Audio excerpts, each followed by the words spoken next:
Country کا. ابھی وہ ہے نا ایک جدہ کے مفتی اعظم ہیں, ایک جدہ کے کلپ بنانا اور اس پہ وہ مفتی اعظم چلا دینا تاکہ پتہ چلے. وہ مفتی اعظم صاحب فتویٰ دے رہے ہیں, جدہ کے بڑے مفتی اعظم صاحب ہیں, پاکستانی مفتی اعظم صاحب, عربی کی بات نہیں کر رہا میں, ہے وہ مفتی نہیں لیکن ان کے مسائل بتانے کا فارغ آدمی ہے, مسائل ایسے بتاتے ہیں جیسے مفتی اعظم, اور صبح شام امام حنیفہ اور حنفیوں کو رگڑتے رہتے ہیں, جہاں کوئی موقع ملے گا رگڑتے رہیں گے. محترم کہہ رہے ہیں کہ 3 طلاقیں میرے پر رد کیا کہ 3 طلاقیں ایک ہوتی ہیں, اور پھر دلیل کیا دی ہے؟ سعودی عرب میں 2022 میں بادشاہ نے ایک سرکولیشن جاری کیا جس میں کہا کہ آج سے سعودی عرب کی عدالت 3 طلاقوں کو ایک قرار دے گی.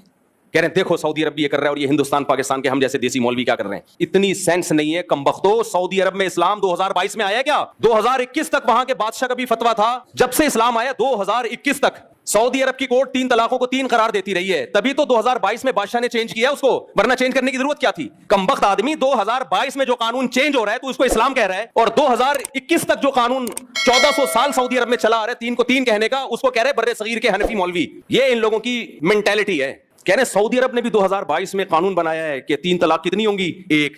ابے 2022 میں بنایا ہے, یہ بنایا اس لیے کہ اس سے پہلے 3 تھی سعودی عرب میں. 2022 کے فیصلوں کو کہہ رہے ہیں قرآن و سنت. اس سے پہلے امت سعودی عرب میں بھی گھاس کھا رہی تھی, باقی ملکوں میں بھی گھاس کھا رہی تھی. یہ ہیں مجتہد, وہ اہل حدیث ہیں اور وہ بڑے فنٹر بنتے ہیں. یہ تو ان لوگوں کا علم ہے. ہم وہ قرآن حدیث مانتے ہیں جو صحابہ اور 4 اماموں سے ثابت ہو. بس آج کل کے مجتہدین چاہے کتنا بڑا افلاطون بقرات ہو, اس کا قرآن و حدیث کی تشریح ہم دیوار پہ پھینکتے ہیں ہم اس کو.